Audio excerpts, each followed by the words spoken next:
Oh, it's free. That's nice. Yeah, it's as long as you play for the you got to pay for the I think it's actually I think it is I think the emulator is free. And then so you you can, just need to have Switch Online. Yeah, Switch Online. Yeah, and it's $20 a year. No, $20 a year. Yeah, $200 a year. $20 a year. Okay. Sorry, I got very that would be a little excessive. I mean, but it started out with some of the first like 10, 12 games on there, pretty awesome. All the Marios are on there, Yoshi's Island, Pilot Wings, pretty cool. So more shit to play when I'm airplane. Word. Yeah, I don't know. I don't give a shit about old games. Dude, these games, I mean, like the old fucking Super Mario World still holds up. I mean, fucking Legend of Zelda: Link to the Past still holds up. Super Metroid still holds up.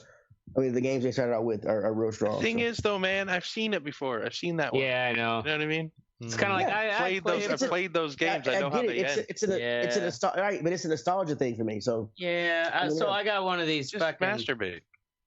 Yeah, one of those mini PlayStations as a birthday gift. Oh, you got one of those? Well, it was a gift. But so it's can't say no. I mean, it's a cool idea, but it's only 20 games, and I played like some Destruction Derby. And it brought me back, and then it reminded me of like, man, remember how much analog sticks on your controller are better when you're steering a car? Yeah, it's like, yeah, I'd play this for a little bit, but it's like I played all these. Yeah, I get it. I mean, it is a nostalgia thing. So if you ever want to, like, if you're like me, you want to dive back into some old shit, like the Super Nintendo is one of my favorite systems. I love it. That and the Sega. I love the 16-bit battle. They came out with some good games. Yeah, and, I guess with the 2D systems, too, so. like with the original PlayStation, those fucking graphics are ugly as fuck. Yeah, they're ugly as fuck. Yeah, the original PlayStation sucks. It doesn't hold up. A lot of those games don't hold up, but the 16-bit games hold up better than those. I mean, they come out with a lot of stuff that looks like that nowadays. Yeah. Well, so and it was like, it was kind of its whole era that was the prime time for all the 2D adventure scrollers. Yeah, it was. True. I mean, Star Fox is on here. Kirby's Dream Course, F-Zero. Those games were cool back in the 90s. Yep. Yeah, they were cool. When I was 12. And F-Zero stood like, you hit me. It's I mean, like hearing fucking the theme from Mute City as I'm racing Mute City is awesome. I'm just like a super game nerd, so for me it's awesome. So fuck the rest of y'all. Don't play Super Mario with me, fucking. Don't. All right, Oracle, Prince of Providence. Prince of Providence. I went to Trinity Rep, which is a theater in Providence, and watched The Prince of Providence, which is a play about the mayor Buddy Cianci, who was actually elected mayor 7 times. Damn. Even after he assaulted somebody with a log from his fireplace and burned his eye with a cigarette. 28 years? Yeah. He was, so that's like that. That's like that dude from Toronto. Remember that died of cancer? Yeah. Or is dying of cancer? So he wasn't that level. Coke, yeah. Did cocaine and then still got elected.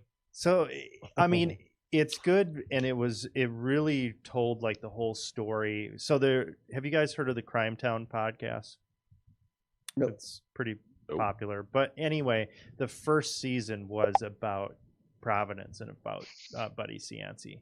But the thing is compared to other corruption cases and shit that you hear about, his shit wasn't that bad. Like, he was just a very like outspoken character, and the thing about him is Providence was a dump before he started making the changes. So all the like really cool, awesome things in the city have a lot to do with him, and he's the one that brought them. And it was really cool at the end of the play. He's on trial, and he breaks the fourth wall and just starts like the guy playing Buddy Cianci, and he's like his spirit like saying like, look at you motherfuckers, like this Trinity rep wouldn't be around if it wasn't for my support. Like I've bailed out, you know, 3 directors. I'm the reason why. And then he's like, go grab the plaque with my name off the wall. And they actually go out and grab the plaque off the wall, you know, and it's got his name on it. And just kind of change like his legacy and how he's viewed in the city. It was really fucking good. It was 3.5 hours long. So holy shit. Yeah, it was a a long one. Did they give you an intermission? They did give an intermission, but it was impressive how much they actually covered, and it was cool. It was really cool. So, Prince of Providence, good Word. shit. All right, Ashtray. I don't even know what that is, so just go ahead. Other people drama. Like, yeah, sure. Hearing stories from friends of friends where it's like you don't know the people at all, but they tell you this ridiculous story, and it's like you just can picture it in your head and laugh at it because it's also like not someone you have to then be around. Because old Fat Mary, who was like a character in one of my coworkers' lives. Fat Mary. Fat Mary, yeah. She oh, Fat Mary, keep on rolling. Oh, exactly, because they have this area called the garage where they all hang out at, and they're all like people who are in their 30s and early 40s. And Fat Mary's been married for about a year, but she like doesn't like her husband or whatever. And this party's going on the weekend up into the wee hours, and the owner of the house walks out into her garage where they all hang out and party at night. This is like 7 a.m, and there's old Fat Mary rolling on the ground with one of the like neighbor kids, which is like a bunch of people in their early 20s, like some dudes in their early 20s who've rented a house, you know, just down next to them. Is fucking old Fat Mary, and they're rolling around on the old dog bed. Oh my God. Wasn't even, they have, she's like, my friend's telling me this story, so she's like, there's couches, there's cars outside, like there's plenty of places, you know. And I'm like, shit, when I get Randy in someone's basement, I at least lean him up against the wash machine. Like, you don't need to lay down in the dirty old dog bed. And so then we started singing the song of Fat Mary keeps on rolling, rolling, rolling on the dog bed. Oh my God. So the owner fucking Trailer Park Boys? Or it sounds just like Trailer Park Boys. The owner said she stood there till they noticed, like for a while, because she's like, I'm going to shame them. Like, you don't fucking do this in my garage, because they know her husband. And it's kind of like, if you're going to have an affair, like, don't do that shit here. Especially it's like fucking Fat Mary sleeping with the 21-year-old doofus next door. Wow. So that's the story about Fat Mary. So we just heard a story about a friend of a friend of a friend. Yep. Cool. Hilarious. I kind of want to know what Fat Mary looks like now. I know, me too. Now I'm like, you gotta get a picture of Fat Mary so I can see her. Now that I know what she's done, turn her into a meme. Fat Mary, I know what you. Anyway, now we're moving on to the fuck what you think, and I'm gonna go with Oracle first because Ashtray doesn't have anything written in here. Eat your fucking veggies, Oracle. You motherfuckers are slackers. I showed up 3 minutes before we went on. I know. And I somehow got shit in the outline. I've got my shit in the outline. Fuck you. All right. Yeah, I got it in there. No, you don't. You write it in now. Okay, so I read this article a few weeks ago. Doctors say diet of fries and chips left teen fussy eater blind from malnutrition. That's what you get, you fat bastard. So this kid in the UK wouldn't eat his fucking vegetables or anything else, and it says here this is CBS News. His diet was essentially a portion of fries from the local fish and chip shop every day. He also used to snack on chips like Pringles and sometimes slices of white bread and occasional slices of ham and not really any fruit and vegetables. So the boy started showing some problems at age 14. And then by the time he was like 18 years old, he was fucking blind, like irreversibly blind.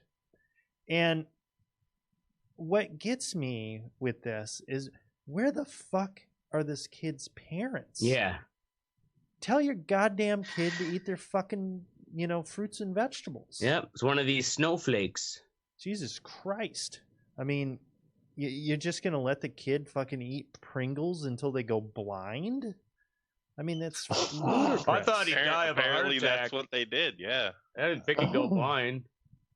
I think it's just insane, and I think parents need to fucking, you're the goddamn parent. You got to set an example, and you need to tell your kids, because they're fucking kids. They don't know any better. Fucking like some little parents are scared of retards. their kids, man. Yeah, they'd eat cake. Kids would eat cake every fucking meal. Every if they fucking could. day. Right. So, I don't know. I just saw this, and it's like, you got to be kidding Yep, me. it's one This of these kid snowflakes. is fucking blind because you let them just eat chips every day. Yeah. I hope you feel ashamed of Yeah, yourself. shame, Shame. fat fucking Mary, Crying. Fat Mary and her fat kid who went blind. fat blind kid rolling around in the dog bed. What the Wow. fuck? I mean, that was a little harsh. A little A little intense.